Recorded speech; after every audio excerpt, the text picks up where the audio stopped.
Namo tassa bhagavato arahato samma sambuddhassa. Namo tassa bhagavato arahato samma sambuddhassa. Namo tassa bhagavato arahato samma sambuddhassa. Good evening, everyone. Today we are going to do the last class for this semester on Patisambhida Magga. And we have arrived at the 11th jnana, which talks about the supramundane path, which eradicates defilements and makes us to emerge from the suffering. And if you recap what we have done so far till now, we discussed in the beginning what is Suttame Jnana, knowledge gained through listening to the Dhamma. And these days we can also obtain or garner the Dhamma through reading as well. But still, the knowledge that is gained from external sources is called Suttame Jnana. But for the Buddhas and Pacceka Buddhas, the same wisdom can be attained through their inner contemplation, through their wise reflection, and that would still suffice as Suttame Jnana, because later we will study that Suttame Jnana has a specific scope, and knowing that the knowledge on those areas is called the Suttame. It suffices to be the Suttame Jnana, and it doesn't need to be exactly taken from the ear only. And then the one who has Suttame Jnana, the knowledge about things that should be known, especially with regard to the karma and its vipaka, and also how the samsara is functioning and how to eradicate the defilement, and also specifically how the practice should be done. And one who has gained wisdom based on that knowledge, develops or adopts this wisdom into his day-to-day practical life, and that entrance, the first entrance to the practice, is marked by observing or adapting a sila or a virtuous life, and one tries to live under a certain conduct. And the wisdom that is involved in while practicing or living, abiding with the moral conduct or the precepts is called Silamaya Jnana. And then based on Sila, one develops concentration and focuses on a specific object or a range of objects, and develop the capacity to be not to be distracted and to be well focused on certain objects. And the wisdom that is associating those access and absorption concentration is called Samadhi Bhavanamaya Jnana. And then based on the Samadhi Bhavana, as a Buddhist, a follower of the Buddha, one would try to discern Nama and Rupa as two different entities, and get rid of the wrong view that they are one thing or a self, and that is Nama Rupa Vavatthana Jnana, determining and concluding that there is no self other than the Nama and Rupa, and that wisdom is kept in this list of jnanas, knowledges, and then we move on to the wisdom which discerns or understands or comprehends the causes of this Nama and Rupa. So when Nama and Rupa's causes of Nama and Rupa is understood, the Nama and Rupa is also understood, because without knowing what Nama and Rupa are, one would not be able to know its causes. So the fourth wisdom is Pacce Pariggahe Jnanam, wisdom involved in knowing, determining the causes of the conditioned realities. Then those conditioned realities that are made or happen to arise, or happen to be arisen, or happen to arise due to causes, is categorized into various groups and collectively contemplated as impermanent, suffering and non-self by the wisdom which we call Sammasana Jnana. And then after Sammasana Jnana, those realities that were captured by the Sammasana Jnana, specifically the Paccuppanna ones that we, not the present moment ones, the ones that are neither past nor future, and capturing those realities that we have categorized and see their rising and falling, seeing their, that's called 𝐷𝐴 Jnana, seeing that which are the phenomena or the Dhammatas, how they behave, seeing the rising and falling, and also contemplating them as anicca, dukkha, and another impermanent suffering and non-self, which is the 𝐷𝐴 Jnana. Then afterwards, when the yogi keeps on observing the rising and falling, automatically his mind drifts towards the vanishing, because the intention is to see the impermanence, so mind automatically goes towards the vanishing side of the reality. And then as an extra contemplation, having seen the reality vanish, one is supposed to contemplate or see the vanishing of the wisdom which saw this. Ārammanam patisankha bhanganupassane panya vipassane jnana. Having known the reality, it's passing away, one is supposed to observe the passing away of the wisdom itself, with another wisdom actually. Then if there's no reflexive awareness, it should be done by another consciousness or a wisdom. Then following this, when one sees that everything passes away and also the knower, the wisdom, is also passing away, unlike in Vedantas, which says that the knower is sort of is the self, which is apart from nama and rupa, and which is a part of the Brahman. Buddha was against the Upanishad teachings. Buddha had completely preached something completely different, and said that the wisdom, the knower, is also passing away. It's not that the knower is a Brahman or a permanent soul or a universal soul out of which everything has emerged. So then knowing that the realities are also passing away, and also the observing consciousness and the wisdom is also passing away, the yogi starts to understand that everything in the world is impermanent, and they are unsatisfactory, and they are never, like, you can never have a permanent satisfaction gaining them, because there's no way, everything passes away instantly. And this would lead to a sense of fear, associated with wisdom actually, which we call Bhayatupatthana Jnana. And this Bhayatupatthana Jnana leads to see the dangers, further dangers of the conditioned realities, especially that there is no protection, protection for these conditions, and there's no remedy, and there's no way that we can stop this vanishing of these conditioned reality. And that would lead to the dispassion, and also which is called like being disappointed about the sankharas, and getting like suppressing the passion or liking towards the sankharas, and he starts to dislike the sankharas, not with anger but with wisdom, which we call the Nibbida Jnana. And these three wisdoms are collectively called Bhayatupatthane Panya Ādīnave Jnana. Seeing the sankharas as dangerous and seeing their disadvantages, the outcome would be Nibbida, dispassion. Then one needs to, with this dispassion, one gets the urge to get out of samsara, to get out of these conditioned realities, to be free from these conditioned realities, because one needs to understand that from Bhayatupatthana, Bhanganupassana, one sees the, because all the preliminary work was done, knowing the nama and rupa, their conditions, and also knowing their universal characteristics, one would see two aspects of the conditioned realities. That's very important. So from Bhayatupatthana Jnana onwards,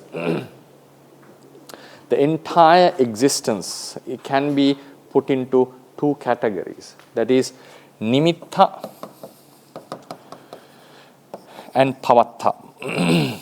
Pavatta is the existence. Nimitta are the objects that are taken by the mind. Now, when the mind process is going on, this is the samsara, we exist, every mind takes a certain object, which is a conditioned reality, sankhara. So one can argue, aren't there panyati objects? Yes, obviously. There are, but panyatis are depending on the sankharas. You cannot have pure panyati, like without sankharas, because panyatis are dependent. Except the panyati of absence of nothing, but still it is attached to something, because we talk about the nothingness of a sound. Sound is a conditioned reality, and nothingness of the sound is, though it is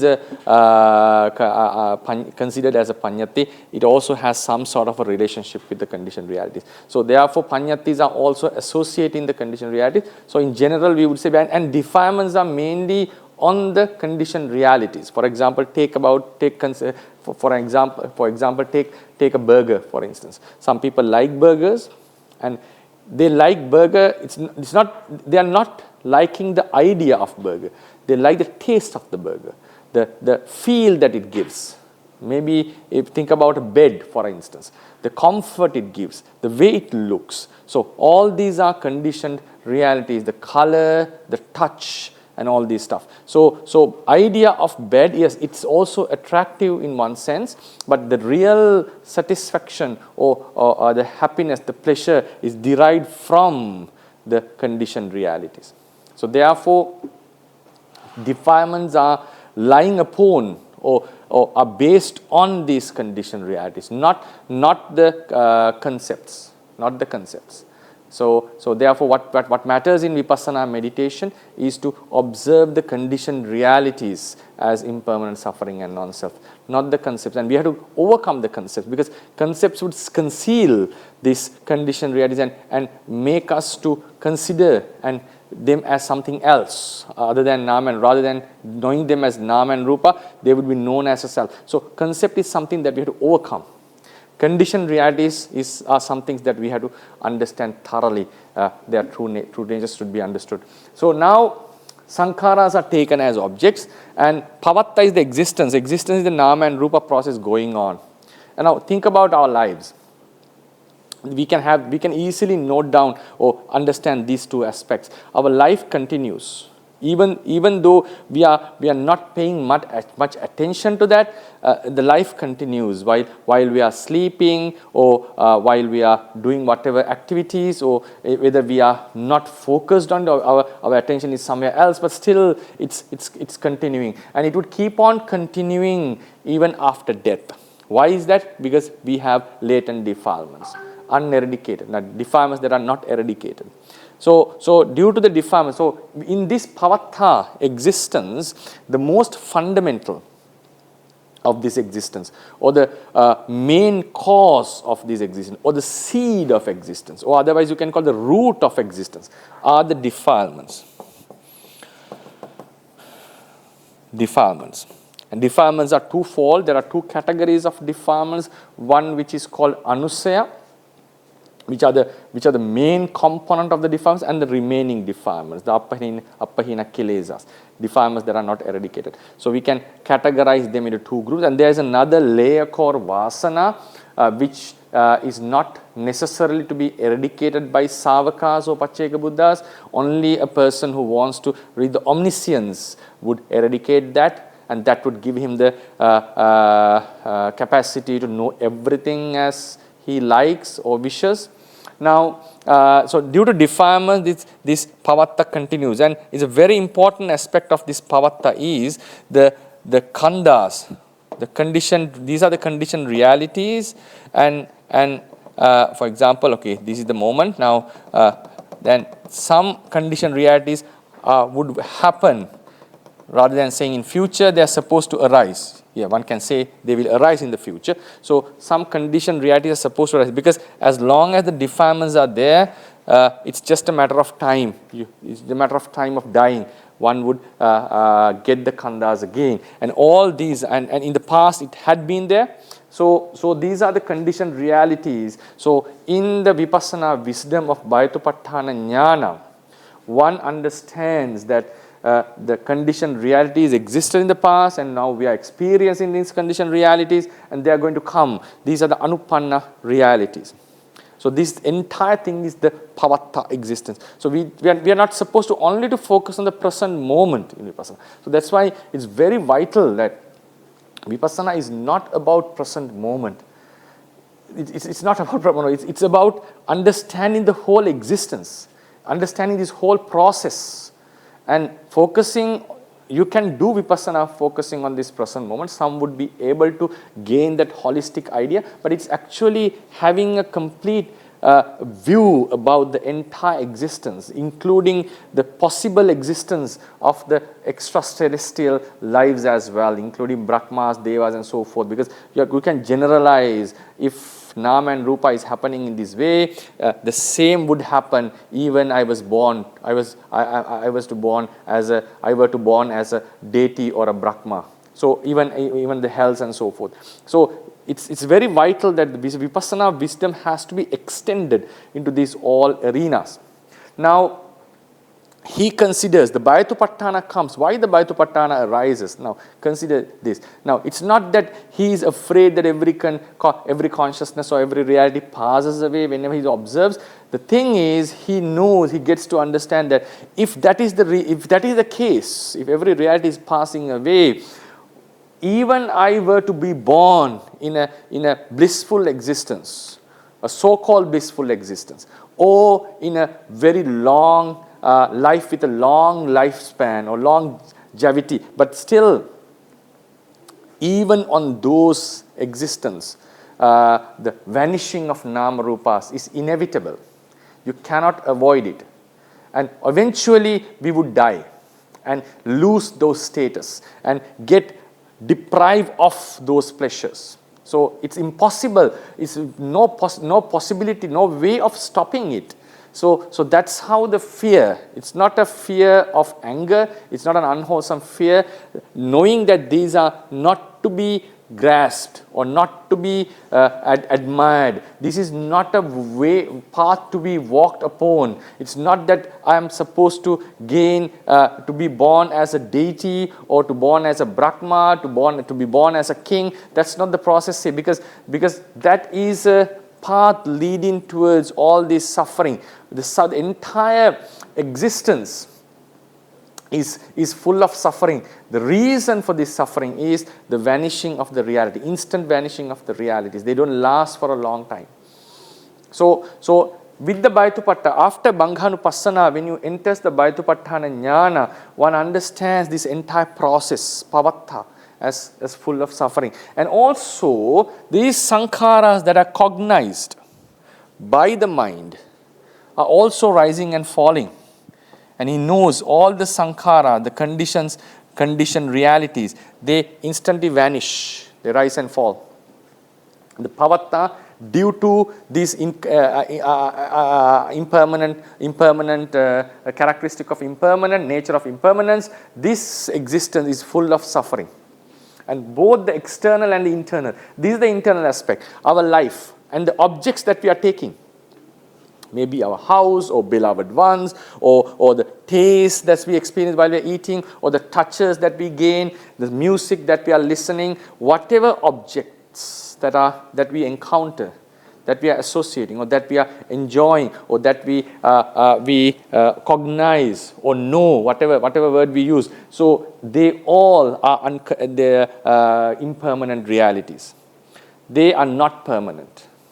So even the existence is full of problems, and also whether we are focusing on our own body or own consciousness or any other someone else's nama rupa or some inanimate thing, everything is marked by the characteristic of impermanence. They are all conditioned realities. We are stuck in a conditioned world actually. Our existence itself is conditioned realities which have the characteristics of impermanent suffering and non-self. And also, whatever object that we take, would not satisfy us fully because they are also impermanent, suffering and non-self. So now, that's why the Bhayatupatthana arises. Now he sees that everything in the world, even his own existence, and the external and the internal objects. So here external doesn't mean it has to be, no, nimitta is the objects that we take. They don't need to be something externally. Even we are focusing on our own body, that becomes a nimitta at that moment. And existence is this continuation of nama and rupa. So he sees the danger in it, all of the objects, and in the objects and also in the pavatta, the existence, and he sees that there's no way to stop the vanishing of these realities, and he becomes dispassionate about both the pavatta and the nimitta. Then he wants to get rid of this, get rid of the nimitta and of the pavatta, which we call the munchitu kamyata jnana. And then he starts exerting effort, more effort in vipassana meditation. There's nothing new to be done. What has to be done is to contemplate the conditioned realities as impermanent, suffering and non-self. And that's called patisankha. Munchitu kamyata patisankha, patisankhanupassana. Santitthana, when he keeps on knowing, seeing, observing, contemplating the true natures of the reality, especially with much attention to the non-selfness, the mind comes to an equanimous state. Santitthana, equanimous state. And that's the time the mind is fully detached from the sankharas. It goes away from the sankharas. It rolls away from the sankharas. And also, but at the same time, that the stressful feeling, it's not nibbida is not stressful in it, but compared to the sankharupekka, it had some emotional aspect, emotional flavor in it. And that flavor is the outcome of the asmimana, or that was latent and haunting our mind process, right? But by why we became afraid of the sankharas, because if I were to be born on those realms, if I were to be born on a realm, they are impermanent, cannot the nature of impermanence is dominant, which cannot be prevented by any means. So it's always attached to the idea of I, and that idea of I is fully suppressed by the patisankhanupassana, the vigorous meditation, contemplation, which focuses more on the non-selfness. And still, he doesn't get attached to it. He is not comfortable with the sankharas. He is equanimous, but at the same time, he fully detaches from them. So he is rolling away from the sankharas, like a flower which withers when put into under the sun. So it completely goes away from the sankharas. And that sankharupekka jnana is called vivatthānupassana, because it rolls away from the sankharas. And then that would be followed by anuloma jnana, which is a very strong wisdom that is capable of producing the breakthrough, and which we discussed about. Then at the gotrabhu jnana, what happens is, now in the sankharupekka jnana, he is detached from the nimitta and the pavatta as well. Now, the breakthrough happens when the gotrabhu jnana, for the first time, goes beyond the sankhara nimittas, emerges from it. Emerging from sankhara nimitta means abandoning the sankhara.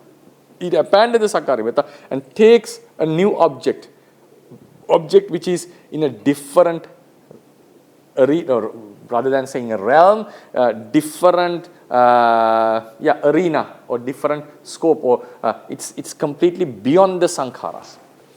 And the mind is directed towards that new object, which is existing actually. So there are two layers only, the layer of sankharas and the nibbana. And if you go beyond the sankharas, if you abandon the sankharas, and the mind goes to this existing object, which is called nibbana, and that's the first emergence. That's called emerging from the external, because external are the objects. Pavatta is the internal. This is the internal, and this is the external. Among the internal, the defilements are the innermost realities. They are the cause of this existence, and they are connected with some khandhas that are supposed to arise. So one cannot emerge from the khandhas that one is having at the moment. Like for example, you cannot emerge or get rid of the rupa that you are possessing, because it was a result of the past karma, of the present life rebirth, which was produced by the past karma and defilements. So we are unable to get rid of all the aggregates that we are having. We are getting rid of the unwholesome aggregates and anything that is related to that. Any khandha that is supposed to arise due to these unwholesome aggregates, we get rid of that. So that's the emergence from the internal. That's the emergence from the internal. External emergence is we abandon the sankharas and focuses on nibbana. So 𝐽𝑚 𝐷𝐼𝑛𝐻 abandon the external object, external part, it means the sankharas, and it focused on the nibbana, but it does not eradicate defilements. It does not eradicate. But you have to understand that it lessens the defilements. Lessening of defilements starts from Bhanganupassana. According to Visuddhimagga commentary, starting from the strong Udaya Abhayajnana. And it continues till the 𝐽𝑚 𝐷𝐼𝑛𝐻. 𝐽𝑚 lessens the defilement. It's a very strong wisdom. The entire Anuloma Jnana, Parikama, Upachara, Anuloma and 𝐽𝑚, they all lessen the defilements, weakens the defilements. And then, but still it doesn't eradicate. So one doesn't emerge from the pavatta, but one emerges from sankhara because he's focusing on nibbana. Focusing on nibbana. So if we make the diagram more clear, for instance, if this is the 𝐽𝑚 level and this is the Magga Jnana. So in these previous consciousnesses, he was taking the person was taking sankharas as the object, and then suddenly 𝐽𝑚 takes nibbana as the object. But still, now he has emerged from the external thing, bahidda vuttana, because he has abandoned the sankharas and come into the taken nibbana as the object. Now, in order to emerge from the pavatta, so pavatta emergence means you are not stopping the process which is happening at the moment. What we can stop is the process that is about to come. If there is a cause and a result would follow the cause, we can get rid of the result by removing the cause. And that has to be done before the result is produced. After it has produced, the result would automatically, naturally will end. That's what is happening in this life. Since the defilements existed in the previous life, with the help of karma, they produce certain aggregates. Now you cannot prevent it. It has to end by its own, in its own. So at the death, it only prevents at the death. So you cannot get rid of. Otherwise, one has to destroy oneself. That's not getting rid of something. You can say it's getting rid of something, but it cannot be. One cannot escape that. One has to live this life. If the aggregates, when the aggregates were obtained, we have to continue this. So escape or emancipation, liberation, freedom happens before the suffering comes. So what we are supposed to do is to get rid of the suffering that would happen. And also in this life, the person would not be able to entirely get rid of the suffering that is supposed to come. Certain suffering, yes, the suffering of defilements, suffering of unwholesome, mind-born matter of unwholesome mentalities. Yes, those things we can get rid of, but not the utuja rupas, not the ahara, not the matter, not the kammaja rupas, not the vipaka chitta chetasikas, not the minds such as the pure minds, wholesome. It's not, rather, if one becomes arahant, it doesn't become wholesome, but it's sobana chittas are there, the pure minds. So we are not able to get rid of those things. Only the defiled minds and also the chittaja rupas that are associating those defiled minds. We can get rid of that. But the aggregates that are supposed to arise in the future lives, one would get freed from them. By becoming a sotapanna, one becomes free from the aggregates beyond the 7 lives in the karma realm. By becoming sakadagami, he becomes free from lives beyond 2 lives in the karma realm. In one becomes amaragami, he becomes free from all the lives in the karma realm, the sensual realm. But by becoming an arahant, he becomes freed from all the Brahma lives. So now, by eradicating that, we emerges from the pavatta. And 𝐽𝑚 𝐷𝐼𝑛𝐻 emerged from the sankharas and focused on Nibbana. Then the Magga Jnana would follow that, do the same thing, focuses on Nibbana. At the same time, it eradicates. So it also emerges from the external, and it eradicates the defilements. So with the eradication of defilements, the aggregates that are supposed to arise would vanish before they are arising. So that's an emergence. This is the emergence from the pavatta. He's free from the existence that was supposed to arise. So Magga Jnana emerges from both sides, from the pavatta and also from the nimitta. Gotrabhu emerges only from the nimitta.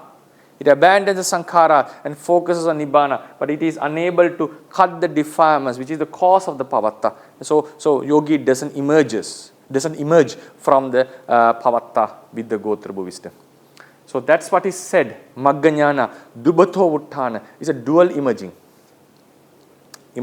So dual emergence. So that's what the wisdom is. So by attaining this, one becomes free from the suffering that is to come, and also he would be born only if he's a lower noble. He will be born only in pleasant, good realms, and finally attain the final liberation. So this wisdom which emerges. So from the Bhayatupatthana Jnana, one sees the world in two aspects: the existence and the objects that he is taking, and he sees them as dangerous, and he sees there's no way to stop the suffering and the passing away of the realities pertaining to the external and the internal, the existence and the objects. And then he becomes dispassionate towards them, the both dual aspects, the objects and also his own existence. These are two main aspects. Consider like this: our life is continuing and we are taking objects.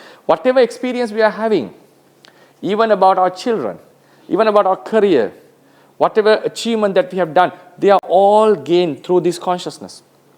This is just an experience that we are having. Even what we are doing is, even you are listening to Dhamma, you are getting a conscious experience. While I'm teaching, even I'm preaching something, having thought with the consciousness. So every activity that we do can be focused or can be reduced to the function of consciousness. At the same time, because consciousness is associated with an object, so taking objects, and all these objects are conditioned realities. Even panyatis are related to conditioned realities. So what we are cognizing, we are dealing with conditioned realities all the time through this cognition, mental cognition. At the same time, whether we focus or not, our existence happens to continue due to causes. The continuation in this life, yes, it's continuing, and especially the continuation is emphasized on how it continues after life. It doesn't stop. If things stops at the death, then it would be a perfect thing. Like perfect means there's no issue. So that some would really be afraid of a non-life after a death. That would be a dreadful thing for some people, and for some would enjoy that. Some would consider that's fine because they don't want to go into another life. But it doesn't happen, because as long as the causes are there, life would continue. Continue means the Nama Rupa would continue, and so some, it's a dreadful thing. So, but if Nama Rupa is suffering, in reality, technically speaking, if Nama Rupas are to stop at the death, that would be fine. That would be perfect for us, for the ones who are seeking for a liberation. But it doesn't happen so. That's the point. Since Nama Rupas continue due to the causes after death, since it continues after death, therefore, there is a huge problem here. So external, now objects are taken. I hope you understand what I meant here. So consciousness is taking objects, and that's called living, having an experience, and the Nama Rupa process continues. Even in the Asanya Satta, there's no nimitta, but the pavatta exists. Pavatta is there. Arupa realm, nimitta and pavatta both is happening, because the bhavanga and the mind processes are continuing while taking new objects. All the existences except Asanya Satta, pavatta and nimitta both is happening. In the Asanya Satta, only pavatta is continuing. So both these dual aspects are dreadful, something to be afraid of, and it's full of dangers, full of defects, disadvantages, adversities. So it's not something to be attached to. So one becomes dispassionate. Nibbida arises. Would feel disappointed with these sankharas, this existence and the observations, the objects that we cognize. Then one needs to get out of this. He doesn't want to even to, one who has gone to that level doesn't want to take sankharas as objects, because he sees now all the sankharas are full of suffering, impermanent suffering and non-self. So even taking a sankhara would be a stressful thing.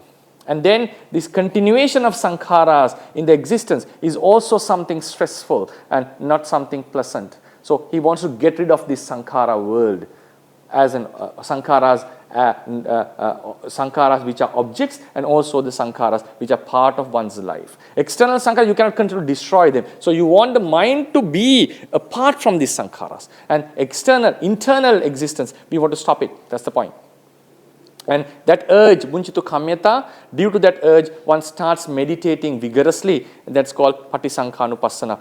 So when vigorous meditation comes, he comes into equanimous state and he becomes fully detached from the sankharas. And the mind is very stable, unlike in the level of dispassion or the nibbida. And mind is very stable, but it fully detaches from the sankhara. And it starts to move away. And when the indriyas or the faculties have come into the maturity, at one stage, what happens? The mind abandons the sankhara, the objects of sankharas, and it takes nibbana as the object. And still, pavatta is not eradicated. Pavatta is, one doesn't emerge from the parapavatta. And the next mind takes nibbana as the object. He's emerging from the external or from the nimitta. At the same time, he eradicates the cause of this pavatta. And then he emerges from the pavatta. And that is the wisdom. And then the next wisdom, which I have to discuss next semester, unfortunately. So in the next semester. So after this is done, the work is done. The work is done. So phala jnana would arise, taking nibbana as the object. There's nothing to eradicate, nothing to be eradicated, because magga jnana has done it. Even at the sotapanna level, it did what it's supposed to do, what it can do, and then this cause is done. One becomes sotapanna, is one cause. So cause is done. When you have done your exams, when you have done your work, you rest. So the mind rests. Payoga patipassadi. The energy, the effort that one has been putting so forth comes into a stall, like it stops. A stale level. So it stops, and then to be followed by another palachitta. It's called payoga patipassadi. So I have no experience on this. So it seems like the effort that he has been putting so forth, and the emergence is happening. Imagine like you're going through the gravitational force of something, the entire universe, in the earth. To get rid of that, you have to have a strong force. Immediately after you get rid of that, yes, you don't need that force anymore. You don't need that force anymore. So likewise, the breakthrough happens. Nibbana is taken as an object. So externally we emerge, and internally defilements are removed, and we emerge from the suffering. Now it's done. This is the moment. This is the real moment. The magga, the emergence happens. Now there's nothing to be done. So it comes into a very calm, stable state. And palachitta is such a mind that becomes, that's a appeasement is there. Appeasing the mind stream from the defilement, because if the defilements were like a fire, maggachitta extinguishes it, and phala is like throwing some water onto that surface and making it cooler. In the other way, the effort reached its culmination. The most effortful consciousness is the maggachitta. It is the one which has the greatest energy, so it could destroy all the defilements. And one is capable of making this breakthrough from the sankhara world. And then what happens? The energy, everything appeases, calms down, and the mind comes into a very stable state. And another interesting point is this palachitta is an outcome of the Magga. That's the strength of the Magga. It's so powerful, it's capable of producing its result immediately. And that Palachitta signifies or marks the finishing or the ending of a great cause. And that's called Payoga Patipasadipanya. And the wisdom takes the Nibbana as an object, and it's a different experience one would get. Gotrabhu as a different experience, Magga one would get different, and Palachitta would be a very specific different experience, which calms down. Calms down means which appeases one's great effort and also cools down the mind stream. Right? So this is the very interesting 3 wisdoms, and I hope I was able to derivate properly. And I shall read the handout and conclude the lecture. Here, Dubato Utthana Vivattane Panya Magge Jnanang. Here, Dubato means from both sides. Dubatoti Ubato Dvayatoti Va Uttang Hoti. As it was mentioned under the previous wisdom, internal is the unwholesome aggregates found in the internal mind process. In comparison to these internal aggregates, all conditioned realities that are cognized by the mind are considered external. This is the wisdom that emerges from both internal and external sides. Actually, Gotrabhu had already emerged from the external, but still we say Magga too emerges from the external. Emergence from the internal happens by eradicating the defilements. By doing so, one emerges from defilements and all the aggregates that would arise due to those defilements. On the other hand, emergence from external happens by cognizing the Nibbana.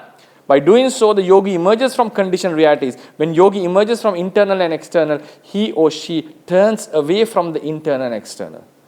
That means, that's called Vivattana. That means the yogi faces away from internal and external conditioned realities, facing the Nibbana, which is called Vivattana. Emergence is Vuttana, Vivattana is facing other way.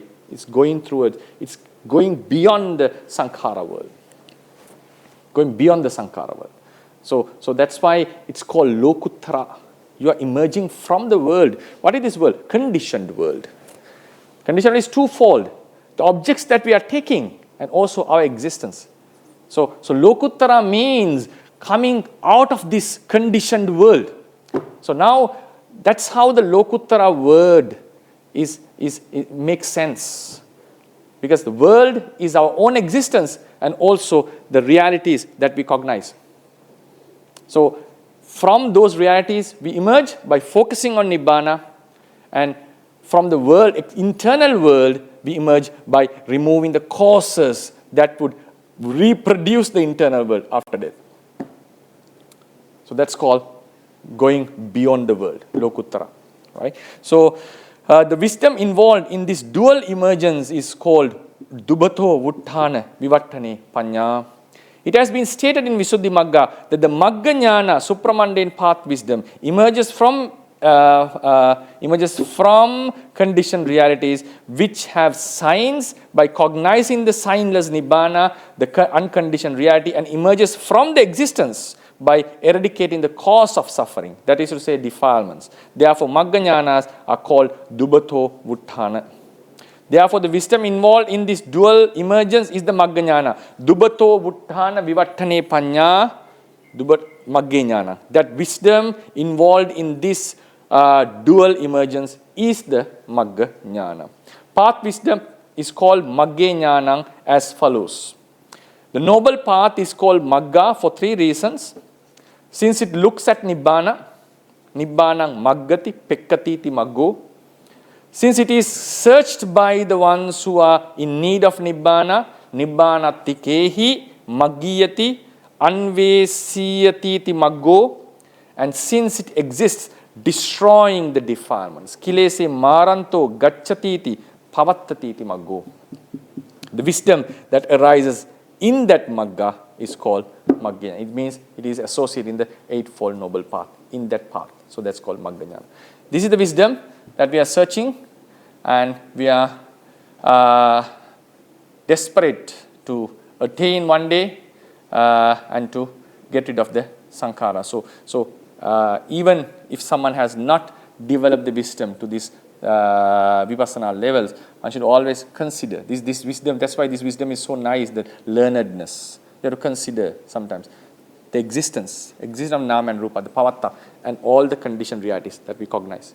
So what we are supposed to do is to get rid of these both dual aspects in our life, the existence and the conditioned realities.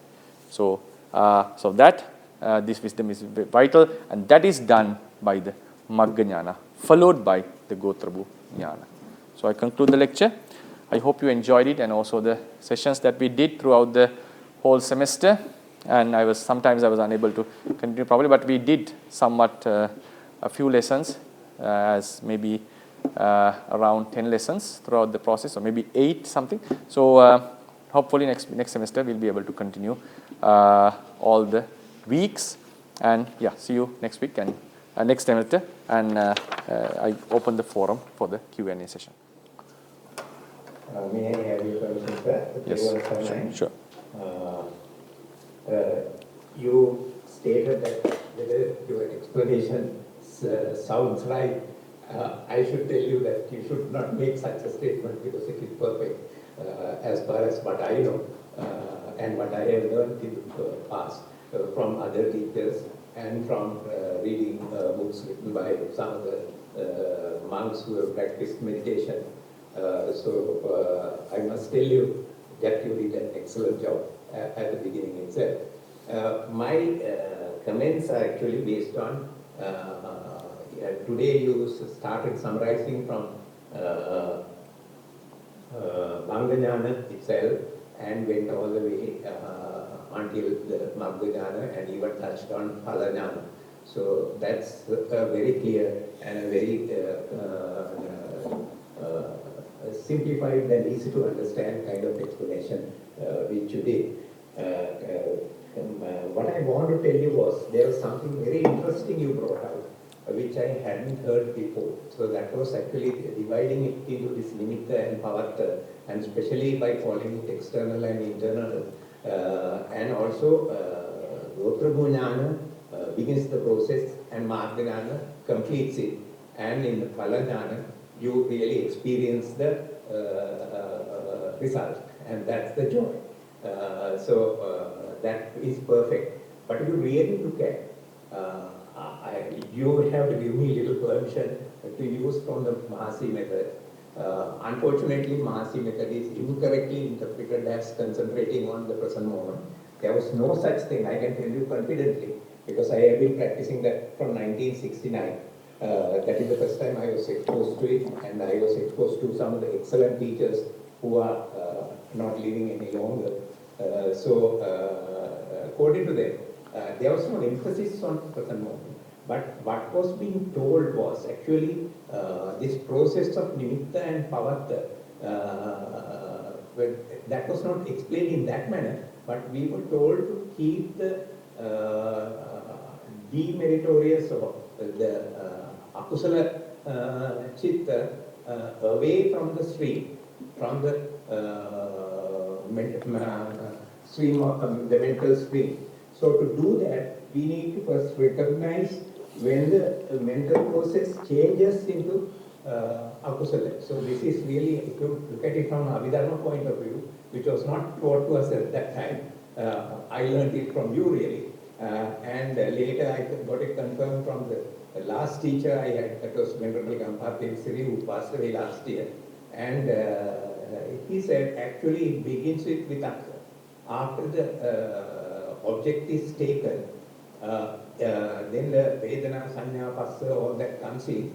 And when the first vitakka comes in, that vitakka is the one which really turns it into either kusala or akusala side. So keeping track of that vitakka and stopping it there is really the initial practice of that entire process.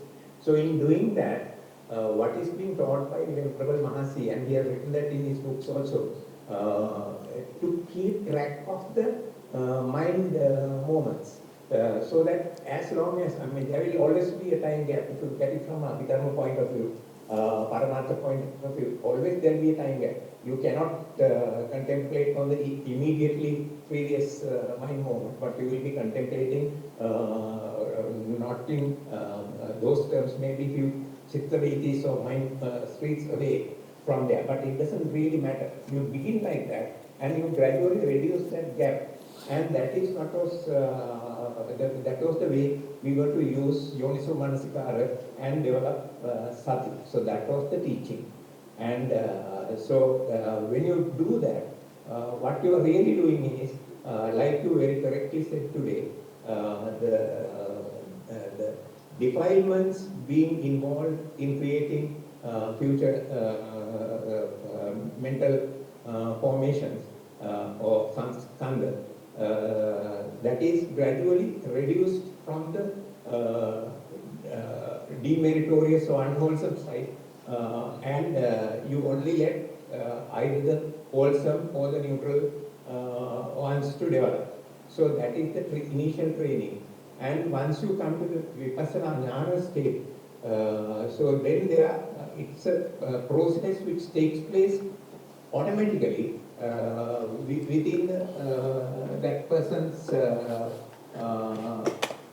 mind stream, so that he will gradually develop wisdom to realize those various aspects of Udayabheda, Manga, Mayatapatthana, Adinava, Nibbida, then Munchitukamita, and Patisankampassana and Anuloma. So, that is how I even understood when you explain. So it's a process that gets activated, and the process won't get activated without a lot of effort in the form of concentrated practice or with a good effort. And once you get the process started, then it takes you to go through. If you are very lucky and if you are really have done it well, then you go through, and there's no stopping after that. So that's how I understood it, and I hope, I mean, if I am wrong, please point out, and I would very welcome your comments on that. Thank you very much. I would rather not comment on it because it's a different meditation technique, a certain meditation technique, and I have read Mahasi Sayadaw's book by myself, and he has unfortunately emphasized on the present moment very strongly, and he has said you cannot do vipassana on the past and future objects, and so that is not to deny that technique, and I do highly respect it, but it's a big thing that he made. He had clearly made it very clear that if you want to contemplate the rising and falling of a step, you should be doing it on the spot while you are doing it, and you are not supposed to focus on the step after you have done it or before you have done it, which is not a correct statement, I have to say, according to Theravada commentaries, because you can do it either after and away. He is aware of that consciousness cannot be known by itself, that's okay, but immediately as soon as it has arisen, you have to focus on it. So he has clearly denied the fact that you should not be doing vipassana on the past and the future, but you rather do it on the present moment. So the techniques that the technique that he had used is very useful, and if someone utilizes it properly, and it can gain the wisdom. And he has also stated it very clearly in his book that sammasana jnana mentioned in the Visuddhimagga is nothing to be contemplated as people do now. It's a wisdom that arises when you keep on contemplating on the present objects, which is also not an accurate statement. So his method and also the methods introduced in some Thai traditions have greatly contributed to this idea of present moment vipassana. He himself strongly advocates this in his book, and says very strongly that it has to be done. Again and again, he states. He has written so many pages to confirm that it should be done on the present moment. So, but that is not to deny that technique or to discourage it because I myself has practiced it. That's a very nice technique to be used, but I'm not going to analyze all the details and how the wisdom can be developed. And yeah, so it's another technique in which you can gain successful results, and even properly used, one can reach the higher levels of Magga Jnana for sure. Thank you very much, and I don't think there's any gap in that. So probably, just to tell you one little thing, the English translation of Satya into mindfulness has led to this confusion, is my understanding.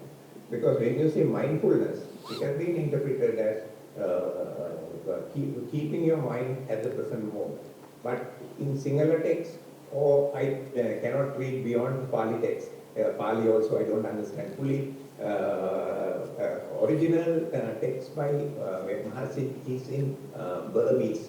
So probably if you could look at that, because initially when this method became very popular, he could not go around Burma. It's not about translation. It's a big argument that he brings. Why one should do vipassana on the present moment. It's a separate section he has dedicated to prove that vipassana has to be done on the present moment. A very nice example he gives about the step. If you are seeing the rising and falling of aggregates while you are keeping a step, it has to be done while you are walking on the spot. It should not be, he very clearly says, it should not be done before the step is kept. It should not be done after the step has been kept. It should be done together with the step. Otherwise, it's not a vipassana, it's just an imagination. So very clear statements he has made. In my opinion, giving all the due respect that he deserves to the technique, those statements saying that it has to be done in present moment have been really, really detrimental to the sasana, in my opinion. Okay, I really don't want to argue with you on this, because I don't want to argue with anybody on this, because it's useless. And but what you explained today, and also throughout these sessions, is perfectly in line with what I have studied and learned. So I have absolutely no problem, and I have all my respects to you, the maximum possible, because you are the best teacher I have got at the moment during this time in samsara. So all my respects to you, and wish you the very best of whatever you desire in this samsaric journey. Okay, thank you very much, and much merits to you, Theravada.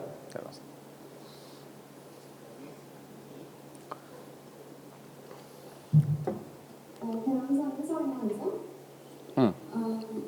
question is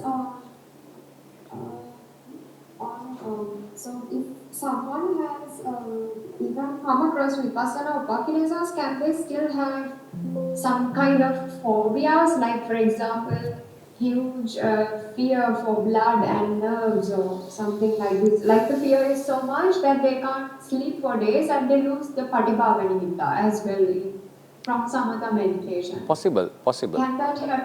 Possible. Unless you become a noble being, or unless you have fully eradicated all the defilements, these things are possible. Anything can happen. There's no stage that prevents you from falling into these hassles. No, you can. Anything is possible.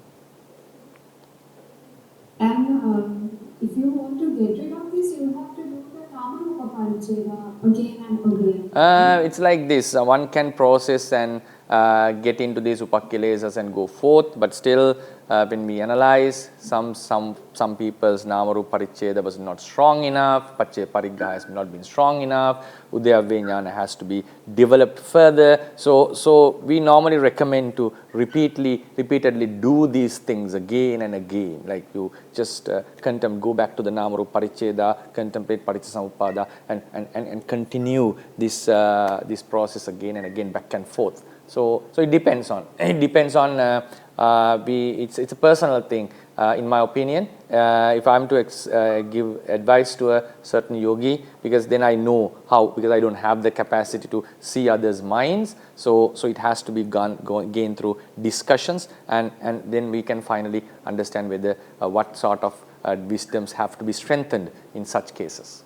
It depends. Sometimes they have to phase it. Sometimes even vipassana doesn't applies in some cases. Some have to develop certain samatha meditations in some occasions. Some have to develop certain qualities, attributes, virtues, and dhutangas in order to get the faculties grown up. So it's a final culmination happens with the combination of all the 5 aggregates coming into a very high level and eradicating the defilements. So therefore even the vipassana knowledges are growing up. Some may get stuck. Stuck means remain in the sankhara upekkha for a long time and would not go to get the breakthrough. It is possible. It's possible. It's seen in many places. So it depends. It's personal. I cannot give an exact saying what should be done. It has to be gained. In my opinion, doing vipassana would be okay, but for some certain different practices may have to be done. I have one more question. Like in some traditions, they say that the Nibbida Jnana is some kind of depressed state. Like your mind becomes really depressed and something like this, but it's not some kind of depressed state, right? Like you, it is not. I mean, you get fed up of the sankharas, but it's something which is coming with wisdom, right? It's not something so emotionally attached to, right? Compared to sankhara upekkha jnana, it can be termed as a